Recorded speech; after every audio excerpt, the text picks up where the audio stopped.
আপনি কি জানেন শয়তান কেন আজীবন জাহান্নামে থাকবে? তো চলুন তা জানার আগে আল্লাহকে ভালোবেসে ভিডিওতে লাইক দিয়ে চ্যানেলটি সাবস্ক্রাইব করি। তো যখন কিয়ামতের পর আল্লাহ সুবহানাহু ওয়া তাআলা নেক ব্যক্তিদের জান্নাত এবং গুনাহগারদেরকে জাহান্নামে পাঠিয়ে দিবেন, তখন শয়তানকেও জাহান্নামে পাঠিয়ে দেওয়া হবে। শয়তান 1,00,000 বছর জাহান্নামে পড়ে থাকবে।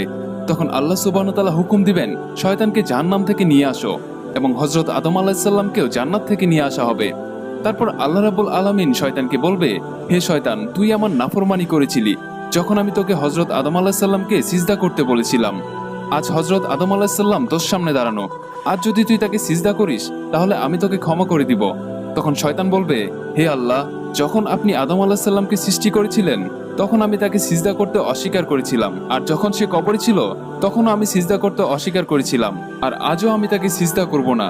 এরপর আল্লাহ সুবহানাহু ওয়া তাআলা দ্বিতীয়বারের মতো শয়তানকে জাহান্নামে নিক্ষেপ করবেন, এবং শয়তান সব সময়ের জন্য জাহান্নামী হয়ে থাকবে।